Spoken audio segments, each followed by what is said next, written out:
Hello, this is Dr. Grande. Today's question is, can I analyze the case of the alleged Ammons family haunting? Just a reminder, I'm not diagnosing anybody in this video, only speculating about what could be happening in a situation like this. If you enjoyed this video, please like it, subscribe to my channel, consider supporting me on Patreon, and check out my podcast, Bella Grande Media, here on YouTube. I will put the relevant links for those items in the description for this video. First, I'll start with the timeline of the alleged hauntings, then I'll move to my analysis. This case starts in Gary, Indiana, in November of 2011. The Ammons family moves into a house on Carolina Street. They are renting it.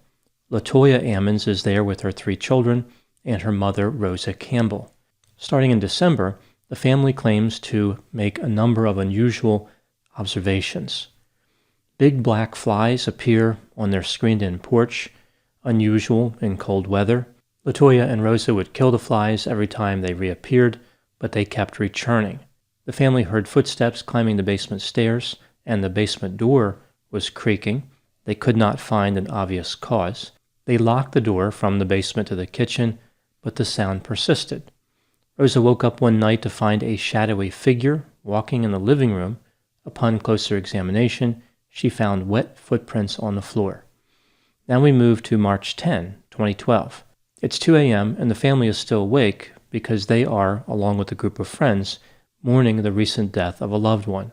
LaToya encountered her 12-year-old daughter unconscious and levitating above the bed. The girl descended to safety shortly afterward with no memory of her unscheduled flight. The friends who were visiting refused to return to the house, mostly because of the levitating kid. After contacting several churches, officials at one church informed LaToya and Rosa that their house had spirits in it. They could get rid of the spirits by drawing crosses on every door and window with olive oil and using ammonia and bleach to clean the house. I'm surprised they didn't specifically recommend Clorox demon repellent or Lysol Satan sanitizer. LaToya and Rosa also contacted so-called clairvoyants, who advised them that the house contained more than 200 demons, well over the approved demon occupancy rate for that area. Their house was the demon equivalent of a clown car. The family couldn't afford to move, so they decided to follow the advice given to them by one of the so-called clairvoyants. They created an altar in the basement and covered it in a white sheet. They placed many religious items on it, like statues and a Bible. They dressed up in white t-shirts and put white scarves on their heads.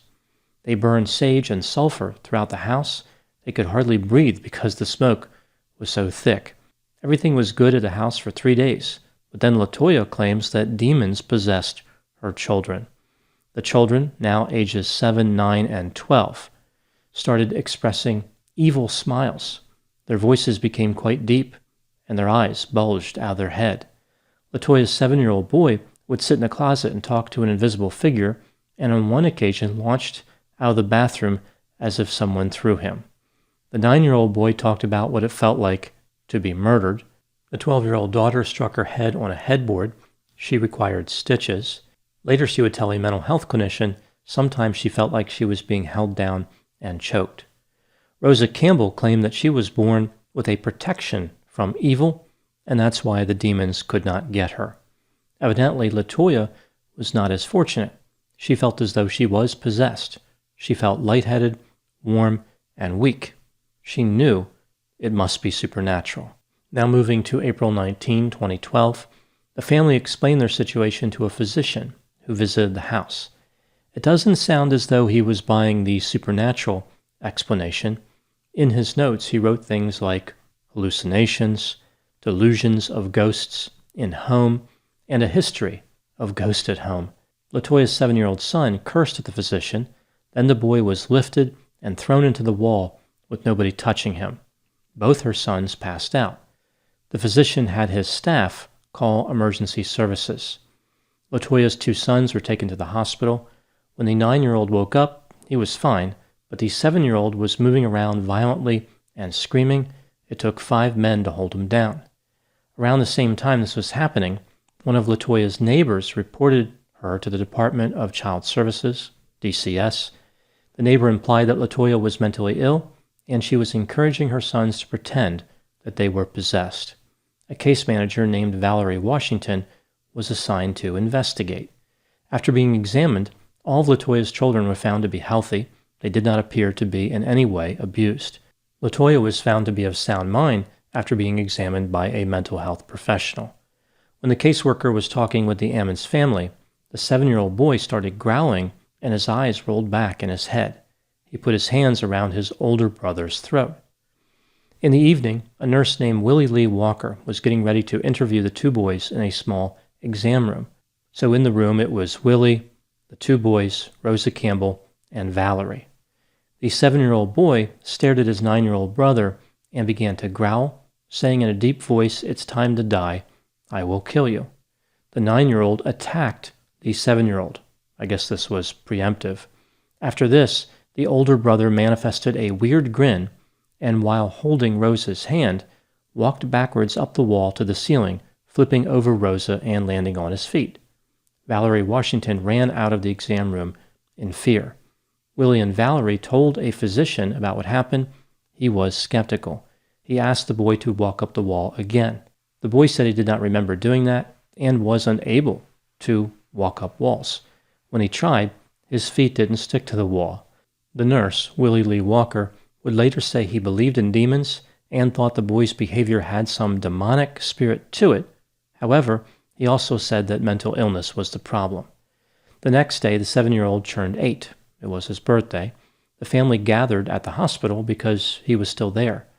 DCS took custody of all 3 children without a court order, although later they would get one. Valerie Washington wrote that all the children were experiencing spiritual and emotional distress. On the same day, the chaplain at the hospital called a local parish priest named Michael Maginot to perform an exorcism on the 9-year-old boy. The priest interviewed the family a few days later at their home on Carolina Street. Ostensibly, a few unusual things happened when he was there. For example, Latoya pointed out how a bathroom light was flickering. It would stop flickering when Michael walked over to the bathroom. Michael determined that the demons must be scared of him. So I guess they were like flicking the lights, and then they saw him coming, and they're like, "Oh no, turn the lights back on," and then they ran away. In the kitchen, the blinds over one of the windows was moving seemingly by itself. Latoya claimed that there was no air hitting the blinds. Latoya said that she had a headache. Michael put a crucifix to her head, and she started convulsing. Also, Michael claimed he saw wet footprints in the living room. After a 4-hour investigation, Michael concluded that the house was not only full of demons, but it also had ghosts. He sprinkled the house with holy water and said a few prayers. Latoya and Rosa temporarily moved in with a relative. A few days later, Valerie Washington, the case manager, and 3 police officers came to check on the condition of the house. During the visit, the power light on an audio recording device belonging to one of the officers blinked, indicating the batteries were low, but the officer had just put new batteries in the device earlier that same day. Another audio recording device picked up somebody whispering the word, "Hey," apparently a well-known greeting used by demons. That same officer took pictures of the house. One of the pictures contained a cloudy white image. It looked like a face. There was also a green image that looked like a female. One of the police officers was a captain for the Gary, Indiana police named Charles Austin. He would later say that he didn't believe in demons, but he did believe in the supernatural and ghosts. I guess he originally wanted to be a Ghostbuster, but had to settle for being a cop. After this visit to the house, he apparently added demons to the list of things he believed in.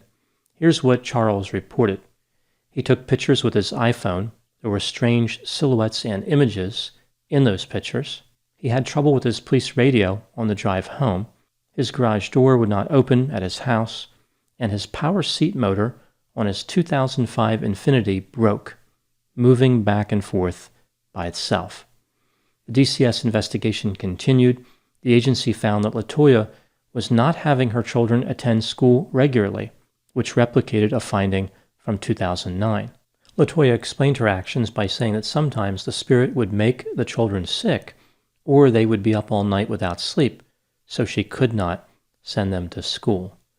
A mental health professional interviewed LaToya's youngest son, now 8 years old, and determined that he behaved in a logical and coherent manner except when he talked about demons. When the clinician challenged the boy, he started to act like he was possessed. The boy could not keep his story straight, changing each time he reviewed his narrative. The clinical assessment indicated the boy was pushed into a delusional state by his mother's behavior, and this was reinforced by other relatives. Another mental health clinician who interviewed LaToya's older son and daughter arrived at essentially the same conclusion. After collecting the mental health assessments, DCS set goals for the family, including they were not to have discussions of demons and being possessed, they were to take responsibility for their actions, and they must receive mental health counseling. On May 10, 2012, the house on Carolina Street was visited again, this time by the priest, Michael Maginot, the same 3 police officers who visited before, and their police dog. We also see that LaToya and Rosa were there, as well as a family case manager named Samantha Illick. She was joining in because Valerie Washington refused to go back to the house. She was afraid to enter it. Samantha encountered a strange, slippery liquid dripping in the basement, and then when she was standing in the living room, her left pinky started to turn white and tingle. She felt as though it was broken. She had to wait outside for the rest of the group after having what felt like a panic attack. She would later complain that within 30 days of her visit, she encountered a number of problems. She had third-degree burns caused by a motorcycle. She broke 3 ribs in a jet skiing accident, broke her hand after slamming it into a table, and broke her ankle due to running in flip-flops. Moving back to the group visiting the house, they encountered oil dripping from the blinds in one of the bedrooms. They wiped the oil off, closed the room, and returned 25 minutes later. The oil had returned. Michael believed this was a manifestation of a demonic presence. I wonder why they just didn't stay in the room to see where the oil was coming from. Michael tried to get approval to perform an exorcism, but wasn't able to secure it from the bishop. Michael instead performed an intense blessing and then a minor exorcism. It's worth noting here that the police dog reported nothing unusual during this visit, proving once again the rational nature of canines. The priest asked LaToya to look up the names of the demons that were causing her trouble, I guess in the local and national demon directories. He said that each demon has not only a name, but a personality. By searching the internet, LaToya discovered that many high-ranking demons were assigned to bother her, including sergeants and lieutenants. When I think of high-ranking, I picture something higher than a lieutenant. Maybe there is a lot of turnover in the demon military, like there are not many career demons that would stay enlisted until they were promoted to something like colonel or general. They can make more money in the private sector. The priest performed another minor exorcism and then finally obtained permission to perform major exorcisms. He performed 3, with the last one in June of 2012 being delivered in Latin instead of English. This appeared to be effective. In November of 2012, LaToya regained custody of her 3 children. They moved to Indianapolis, evidently in a demon-free area. They no longer had demon-related problems. The house on Carolina Street was demolished in 2016 after being purchased by the so-called paranormal investigator Zach Baggins. Now moving to my analysis. It seems fairly clear that this case did not involve any demons. There was plenty of motivation to report less than accurate information on the part of the family. For example, LaToya used the demon excuse to avoid paying some of the rent that was due on the house. The landlord said that there was never a complaint about demons before LaToya or after she left. Motives for the children's behavior would include getting attention, pleasing the mother, and avoiding school.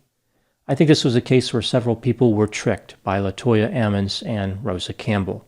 They came into the situation believing in demons and ghosts. Every time they saw anything or had any type of experience, they attributed them to supernatural causes. They were simply more attentive because of the theory about the demons. They noticed misfortunes more readily, like being injured or having electronics malfunction. Any odd physical sensations were also blamed on demons. This case speaks to how quickly people can give up on rational and logical explanations and jump to demons.